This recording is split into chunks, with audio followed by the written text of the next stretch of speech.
Hello everyone, welcome to adventure classes. आज हम लोग यहाँ से स्टार्ट करेंगे कार्बन एंड इट्स कंपाउंड। ये हमारा पहला लेक्चर रहेगा, फर्स्ट लेक्चर, जहाँ से हम लोग देखेंगे कि इसके इंट्रोडक्शन के बारे में और कार्बन एलिमेंट के बारे में डिटेल में जानकारी लेंगे। उसके बाद हम लोग जानेंगे कि कार्बन हमारा किस तरह की बॉन्डिंग बनाता है, कोवैलेंट बॉन्ड क्या होते हैं, इनके बारे में थोड़ी बहुत जानकारी हम लेंगे। तो चलिए स्टार्ट करते हैं बिना किसी देरी के। सबसे पहले बच्चों हम लोग पढ़ेंगे, जैसा कि आप लोगों ने पढ़ा होगा कि हमारी पीरियोडिक टेबल में लगभग 119 एलिमेंट प्रेजेंट हैं। तो 119 element are known to us, each important in its own way. Here are few of them. तो यहाँ पर 119 में एलिमेंट में से कुछ हम यहाँ पर एलिमेंट दिखा रहे हैं, जैसा कि helium, hydrogen, oxygen, neon, copper, potassium, lithium, boron, carbon, nitrogen, thorium, iron, beryllium. तो ये हमारे कुछ एलिमेंट हैं, 119 में से कुछ इंपॉर्टेंट एलिमेंट हैं। लेकिन यहाँ पर कुछ एलिमेंट हमारे डिसअपियर हो जाते हैं, लेकिन एक एलिमेंट ऐसा है जो है कार्बन, जो डिसअपियर नहीं होता है। लिखा हुआ है wondering why all other element disappear and carbon do not. Let us why, क्यों, ऐसा क्यों कार्बन डिसअपियर नहीं हुआ, बाकी के सारे डिसअपियर हो गए। तो इसको हम एक एग्जाम्पल के थ्रू समझेंगे। वो एग्जाम्पल क्या है, later distinguish them into things made of metal. कुछ चीज़ें हमारी मेटल की बनी होती हैं, कुछ चीज़ें हमारी ग्लास और क्ले की बनी होंगी, कुछ चीज़ें हमारी अदर मटेरियल की बनी होंगी, जैसे ये हमारे कुछ बने हुए हैं। अगर वही बात करें कि ये सारे हमारे जितने भी आर्टिकल दे रखे हैं, इनमें क्या चीज़ कॉमन है, क्या चीज़ कॉमन है? Can you guess the common element you found in. मतलब इन सब में क्या ऐसा चीज़ कॉमन है, या कोई ऐसा कौन सा एलिमेंट है जो कॉमन है सारे? तो यहाँ पर अगर बात करें कार्बन, तो ये सारे जितने भी आपको दे रखे हैं आर्टिकल, इनमें सब में हमारा ये कार्बन एक एलिमेंट है जो सभी में कॉमन है, सभी में कॉमन है। अब बात करते हैं कार्बन जो है अर्थ क्रस्ट पे हमारा 0.02% पाया जाता है carbon in the form of mineral. जो किसके फॉर्म में होगा? मिनरल्स के फॉर्म में होगा। Carbonate, carbonate, hydrogen carbonate, coal and petroleum के फॉर्म में पाए जाते हैं कार्बन।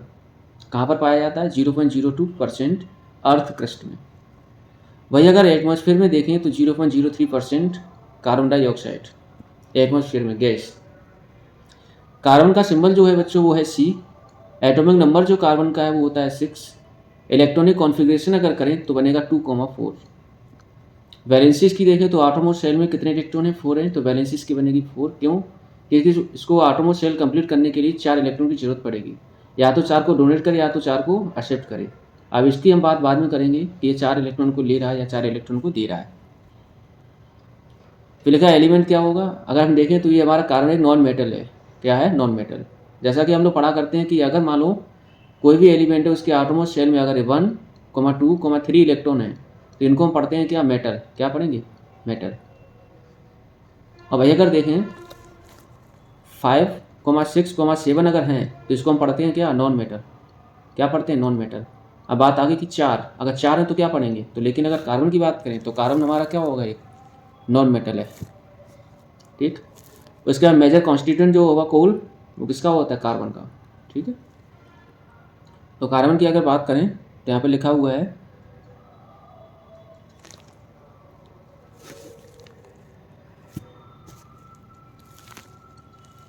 तो यहाँ पर न्यूक्लियस है, न्यूक्लियस के चारों तरफ हमारे इलेक्ट्रॉन के आगे रिवॉल्व करेंगे। तो पहले शेल में कितने इलेक्ट्रॉन हैं? 2। उसके बाद कितने हैं? 4। तो 1, 2, 3, 4। इसमें कितने हैं? 1, 2। ये न्यूक्लियस है, न्यूक्लियस के चारों तरफ इलेक्ट्रॉन रिवॉल्व करते हैं, ठीक है।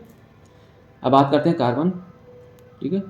तो टू गेन स्टेबल स्टेट, अगर मान चलो कार्बन को स्टेबल स्टेट चाहिए तो उसके पास 2 चीज़ें हैं। ईदर कैन गेन 4 इलेक्ट्रॉन, अगर वो 4 इलेक्ट्रॉन को गेन करता है। हम लोगों ने पढ़ा कि कार्बन का एटॉमिक नंबर है 6। कितना है? 6। अगर इसके एटॉमिक कॉन्फ़िगरेशन की बात करें, इलेक्ट्रॉनिक कॉन्फ़िगरेशन की बात करें, तो बनेगा 2,4। कितना बनेगा? 2,4। अभी आटोमोस्ट सेल को कंप्लीट करने के लिए या तो वो 4 इलेक्ट्रॉन को गेन करे। अगर वो गेन कर रहा है तो क्या होगा? देखो, अगर वो 4 इलेक्ट्रॉन गेन कर रहा है तो इसके पास हो जाएंगे कितने? 8 हो जाएंगे, और टोटल इलेक्ट्रॉन बन जाएंगे 10। कितने हो जाएंगे? 10। But It will be difficult for the nucleus with 6 proton to hold onto 10 electron, that is 4 extra electron. लेकिन ये जो न्यूक्लियस है वो ये 10 इलेक्ट्रॉन को झेल नहीं पाएगा, क्योंकि 4 ये 2 पहले से 6 तो हैं ही, और 4 अगर और ले ले तो हो जाएंगे टोटल 10। अभी 10 को होल्ड करना मुश्किल है। अगर मान लो ये 4 इलेक्ट्रॉन को लूज कर दे तो लूज करने के लिए क्या होगा, ये भी डिफिकल्ट है। क्यों? क्योंकि इसको लूज करने के लिए ज़्यादा एनर्जी की जरूरत पड़ेगी। तो but it would require a large amount of energy to remove 4 electrons leaving behind the carbon cation with 6 proton in its nucleus holding on to just 2 electrons. तो इसको त्यागने में ज़्यादा ज़रूरत पड़ेगी एनर्जी की, वो इतनी एनर्जी इसके पास है नहीं। वही अगर बात करें कार्बन और इसके कंपाउंड की, शेयरिंग ऑफ इलेक्ट्रॉन, किस तरह से वो इलेक्ट्रॉन को शेयर करता है, और फॉर्मेशन ऑफ कोवेलेंट कंपाउंड। सबसे पहले बात करें carbon share its valence electron forming covalent bond. अब बात आती है कि किस तरह से ये अपने इलेक्ट्रॉन को शेयर करेगा। तो अगर बता दें, आपको मालूम होगा कुछ हमारे होते हैं क्या, जैसे हम लोगों ने पढ़ा था कि जैसे NaCl है, तो Na का एटॉमिक नंबर होता है 11, Cl का होता है 17। इलेक्ट्रॉनिक कॉन्फ़िगरेशन की बात करें तो बनेगा 2,8,1। इसका बनेगा कितना, 2,8,7। अब यहाँ से अगर देखें तो Na के पास क्या होगा, एक इलेक्ट्रॉन त्याग सकता है, और Cl क्या करेगा, एक इलेक्ट्रॉन लेगा। तो यहाँ से Na पॉजिटिव बनता है, Cl माइनस बनता है। इनको हम पढ़ते हैं क्या, आयनिक, क्या पढ़ेंगे, आयनिक कंपाउंड। क्यों? क्योंकि इन्होंने आपस में इलेक्ट्रॉन का शेयर नहीं करा है, इन्होंने क्या करा है, इलेक्ट्रॉन का आदान प्रदान करा है। मतलब जिसको इलेक्ट्रॉन की ज़रूरत है उसने इलेक्ट्रॉन को दूसरे से लिया, और जिसके पास एक्स्ट्रा इलेक्ट्रॉन है उसने दूसरे को इलेक्ट्रॉन ट्रांसफ़र कर दिया। तो यहाँ पे इलेक्ट्रॉन का ट्रांसफ़र हो रहा है। तो यहाँ पर जो बने थे वो हमारे क्या थे, आयनिक कंपाउंड। अब भाई अगर देखें कोवैलेंट के लिए, तो कोवैलेंट में ऐसा नहीं है। तो क्या है फिर, जैसे मान लो chemical bond form by sharing of electron between 2 atom is called covalent bonding. अगर मानो कोई भी दो एटम के बीच में इलेक्ट्रॉन का आपस में शेयरिंग हो जाए तो वहाँ पर जो बॉन्डिंग होगी उसको हम पढ़ेंगे कोवैलेंट बॉन्डिंग। जैसे मान के चलो ये हमारा दे रखा है, एक इलेक्ट्रॉन है, ये भी एक इलेक्ट्रॉन है, आपस में इलेक्ट्रॉन शेयर कर लें, तो शेयर करने के बाद क्या बना, कोवैलेंट बॉन्ड। एग्जाम्पल की बात करें, हाँ, is carbon the only element that form covalent bond. अब बात आती है कि कार्बन ही एक इकलौता ऐसा है एलिमेंट जो कोवैलेंट बॉन्ड को फॉर्म करेगा। तो ऐसा तो बिल्कुल नहीं है, हम जानकारी के लिए बता रहे हैं कि all non metal form covalent bond. जितने भी नॉन मेटल होंगे वो सारे क्या बनाएंगे, कोवैलेंट बॉन्ड को फॉर्म करेंगे। क्लियर है?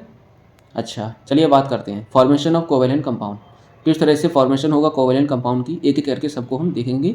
सिंगल, डबल और ट्रिपल कोवैलेंट कंपाउंड, मतलब इसमें हमारी जो बॉन्डिंग होती है, अगर एक इलेक्ट्रॉन की शेयरिंग हो जाए तो सिंगल बॉन्ड, 2 इलेक्ट्रॉन की शेयरिंग हो तो डबल बॉन्ड, 3 इलेक्ट्रॉन की शेयरिंग हो तो हम पढ़ेंगे ट्रिपल बॉन्ड। ठीक है? तो फॉर्मेशन ऑफ हाइड्रोजन मॉलिक्यूल, तो अगर हाइड्रोजन की बात करें तो हाइड्रोजन का एटॉमिक नंबर कितना होता है बच्चों, 1 होता है। सही है?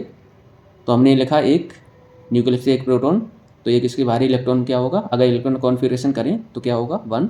आटोमोस्ट शेल में कितने इलेक्ट्रॉन है, 1 है। दूसरे हाइड्रोजन की बात करें, हाइड्रोजन को हमेशा हमने किस फॉर्म में लिखा होगा, H2 फॉर्म में लिखा होगा। ठीक है? अच्छा, तो H2 बना, तो यहाँ पर हो गया ये, तो इसके पास भी एक है, इसके पास भी एक है, आपस में क्या करेंगे, to become stable 1 H atom share 1 electron with other H atom. अब क्या करेंगे, आपस में ये दोनों इलेक्ट्रॉन को शेयर कर लेंगे। कैसे करेंगे, तो एक हाइड्रोजन है, इसके पास एक इलेक्ट्रॉन है, दूसरा हाइड्रोजन है, इसके पास भी एक इलेक्ट्रॉन है। ये वाला क्या करेगा, इससे एक इलेक्ट्रॉन ले लेगा, और ये वाला हाइड्रोजन इससे एक इलेक्ट्रॉन को ले लेगा। यहाँ पर क्या हो गए, इसके पास भी 2 इलेक्ट्रॉन हो गए, एक पहले से था, एक और ले लिया, 2 हो गए, स्टेबल हो गया। इसने क्या करा, एक इसके पास पहले से है, एक इलेक्ट्रॉन यहाँ से उठा लिया, अब क्या हो गया, इसके पास भी 2 इलेक्ट्रॉन हो गए। तो यहाँ पर दोनों हाइड्रोजन क्या हो गए, कहीं तो यहाँ पर स्टेबल हो गए। तो हाइड्रोजन और हाइड्रोजन के बीच में हमेशा होती है सिंगल बॉन्डिंग। क्या होती है बच्चों, सिंगल बॉन्डिंग, ध्यान रखना, वही यहाँ पर दे रखा है। ठीक है? तो एक इलेक्ट्रॉन की शेयर हो रही है, तो since 2 electron 1 pair are share, we say that a chemical bond formed by sharing of 1 pair of electron is called single covalent bond। तो सिंगल कोवैलेंट बॉन्ड बच्चों क्या होगा, अगर 1 पेयर ऑफ इलेक्ट्रॉन आपस में क्या हो रहे हैं, शेयर हो रहे हैं। एक पेयर का मतलब एक इलेक्ट्रॉन का शेयरिंग हो रही है, एक ले रहा है तो एक दे रहा है आपस में ही। ठीक है? तो हाइड्रोजन यहाँ पर क्या हो रहा है, 1 pair. Electron of atom of same element are represented by the same symbol, इधर डॉट और क्रॉस। या तो तुम डॉट से दिखा दो या क्रॉस से दिखा दो, यहाँ पर हमने क्रॉस से दिखाया या डॉट से दिखा दो, सेम एलिमेंट के लिए। ठीक है? वही बात करें क्लोरीन के लिए, तो क्लोरीन का एटॉमिक नंबर कितना होता है बच्चों, 17 होता है। इसका इलेक्ट्रॉनिक कॉन्फ़िगरेशन करें तो बनेगा 2,8,7 2,8,7। तो आटोमोस्ट शेल में कितने इलेक्ट्रॉन है? 7 है। जब आटोमोस्ट शेल में इलेक्ट्रॉन है 7, तो यहाँ पर क्लोरीन है, तो क्लोरीन के आटोमोस्ट शेल में इलेक्ट्रॉन कितने हैं? 7 है। तो यहाँ पर लगाओ कितने? Cl और Cl। अब इसको स्टेबिलिटी प्रोवाइड करने के लिए एक इलेक्ट्रॉन की जरूरत होगी। तो यहाँ पर इसके आटोमोस्ट शेल में कितने इलेक्ट्रॉन है? 7 है। 6 एक साथ 1, ठीक है, 7 हो गए। अब ये क्या करेगा? स्टेबल कराने के लिए एक इलेक्ट्रॉन यहाँ से ले लेगा, ले लिया। ये क्या करेगा? एक इलेक्ट्रॉन यहाँ से ले लेगा। अब देखो, ये वाले क्लोरीन के पास पहले से 7 हैं, एक और ले लिया, 8 हो गए। ये क्लोरीन के पास पहले से 7 हैं, एक यहाँ से ले लिया, 8 हो गई। तो यहाँ पर कितने इलेक्ट्रॉन की शेयरिंग हो रही है? एक पेयर ऑफ इलेक्ट्रॉन की। तो क्लोरीन और क्लोरीन के बीच में सिंगल बॉन्ड लगेगा, ठीक है, क्लोरीन के बीच में। ठीक, जैसे अगर देखें तो देखो यहाँ पर 7 है, 7 है। उसके बाद क्या हो गई? To become stable 1 chlorine atom share 1 electron with other chlorine atom. तो एक की यहाँ पर शेयरिंग हो रही है, तो यहाँ पर क्या होगा? सिंगल कोवेलेंट बॉन्ड फॉर्म हो रहा है, ठीक है। तो देखो सिंगल बॉन्ड बन गया। बात करते हैं formation of oxygen molecule. Oxygen की बात करें बच्चों, तो ऑक्सीजन का एटॉमिक नंबर होता है कितना? 8। आटोमोस्ट शेल में कितने इलेक्ट्रॉन है? 6। तो आटोमोस्ट शेल में इलेक्ट्रॉन है 6, तो 1 2 3 4 5 6। तो यहाँ पर ऑक्सीजन कितने हैं? 1 2 3 4 5 6। अब यहाँ से क्या करें? इसको स्टेबिलिटी प्रोवाइड कराने के लिए 2 इलेक्ट्रॉन की ज़रूरत है। तो ये 2 इलेक्ट्रॉन यहाँ से उठाएगा, इस तरह से उठा लिए 2 इलेक्ट्रॉन। इसके पास अब कितने हो गए? 8 हो गए। इसके पास अब कितने हैं? 6 हैं। इसको भी 2 की ज़रूरत है, तो आपस में 2 2 इलेक्ट्रॉन की शेयरिंग कर लेगा। तो यहाँ पर 2 2 इलेक्ट्रॉन की शेयरिंग हो रही है, तो ऑक्सीजन और ऑक्सीजन के बीच में डबल बॉन्ड आएगा। सही है, जब भी 2 इलेक्ट्रॉन की शेयरिंग हो आपस में, तो हमेशा क्या बनेगा? डबल बॉन्ड, ठीक है। तो इसी तरह से यहाँ पर समझाया गया है। देखो, एक ऑक्सीजन है, तो आटोमोस्ट शेल में कितने इलेक्ट्रॉन है? 6 है, ठीक है। तो यहाँ पर 2 इलेक्ट्रॉन की शेयरिंग होगी। देखो 2 इलेक्ट्रॉन की शेयरिंग हो रही है बीच में, तो 2 पेयर ऑफ इलेक्ट्रॉन हो गए, ठीक। तो यहाँ पर क्या बना? Double bond. तो chemical bond form by sharing of 2 pair of electron is called as double covalent bond. जब भी 2 पेयर ऑफ इलेक्ट्रॉन की शेयरिंग हो, तो इसको हम पढ़ेंगे डबल कोवेलेंट बॉन्ड। अब बात आती है formation of nitrogen molecule. Nitrogen की बात करें तो नाइट्रोजन का बच्चों एटॉमिक नंबर जो है वो होता है 7। कितना होता है? 7। इसके आटोमोस्ट शेल में कितने इलेक्ट्रॉन है? 5 हैं। तो आटोमोस्ट शेल में कितने इलेक्ट्रॉन है? 5। तो n 1 2 3। तो इसको स्टेबल करने के लिए कितने इलेक्ट्रॉन की जरूरत चाहिए? 3 की। तो कितने हो गए इसके पास? अब 8 हो गए। इसके बाद 5 है, तो 3 और लेगा, तो कितने हो गए? 8। कितने इलेक्ट्रॉन की शेयर हो रही है? 3 इलेक्ट्रॉन की शेयर हो गई। मतलब 3 इलेक्ट्रॉन की शेयर, पेयर की बात करें तो हो गई 3 पेयर ऑफ इलेक्ट्रॉन। तो यहाँ पर कितना बॉन्ड लगेगा? 3। सही है। तो नाइट्रोजन और नाइट्रोजन के बीच में हमेशा ट्रिपल बॉन्ड आएगा, क्योंकि 3 पेयर ऑफ इलेक्ट्रॉन का शेयरिंग हो रहा है, ठीक है। तो इस तरह देख लो, यहाँ पर दे रखा है नाइट्रोजन और नाइट्रोजन के बीच में शेयरिंग हो रहा है, तो ये शेयरिंग हमने बता दिया, ट्रिपल बॉन्ड होएगा। क्लियर है। तो a chemical bond form by sharing of 3 pair of electron is called triple covalent bond. इसी तरह से अगर देखें फॉर्मेशन ऑफ वाटर मॉलिक्यूल, तो वाटर मॉलिक्यूल के लिए अगर देखें तो यहाँ पर एटॉमिक नंबर ऑक्सीजन का कितना होता है? 8। हाइड्रोजन का कितना ऑक्सीजन का कितना होता है? 8। तो यहाँ बनेगा 2,6, वैलेंसी होगी 2। हाइड्रोजन का मालूम है 1। तो इस तरह से यहाँ बनाएं तो क्या बनेगा? 1 इलेक्ट्रॉन विद ईच अदर, एक इलेक्ट्रॉन आपस में शेयर करेंगे। तो ये ऑक्सीजन है, ये हाइड्रोजन है, ये हाइड्रोजन है। तो यहाँ पर ऑक्सीजन, ये हाइड्रोजन, ये हाइड्रोजन, तो इनके बीच में एक एक की शेयरिंग होगी। तो एक एक की शेयरिंग होने के बाद क्या बनेगा? यहाँ बन जाएगा ऑक्सीजन, यहाँ पहले से दे रखा है, ठीक है। यहाँ हाइड्रोजन, यहाँ हाइड्रोजन, इसको यहाँ से उठाएगा एक यहाँ से उठाएगा, और ये ऑक्सीजन क्या करेगा? इनसे एक उठा लेगा। तो यहाँ से बनेगा H, single bond O, single bond H। तो ये बनेगा वाटर के लिए, ठीक है। वही अगर मेथेन के लिए बात करें, मेथेन, तो मेथेन के लिए कार्बन के पास होती है 4। कितनी होती है? 4। तो कार्बन के लिए 4 है, तो यहाँ पर लगाओ 4। हाइड्रोजन कितने लगेंगे?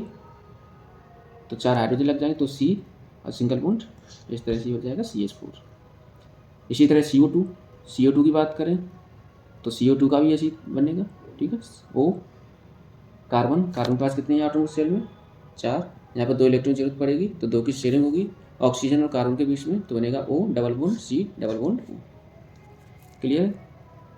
तो ये हमारे कुछ कार्बन के बारे में जानकारी थी, कार्बन कंपाउंड के बारे में, और हमने देखा कि किस तरह से कोवेलेंट बॉन्ड हमारा फॉर्म हो रहा है।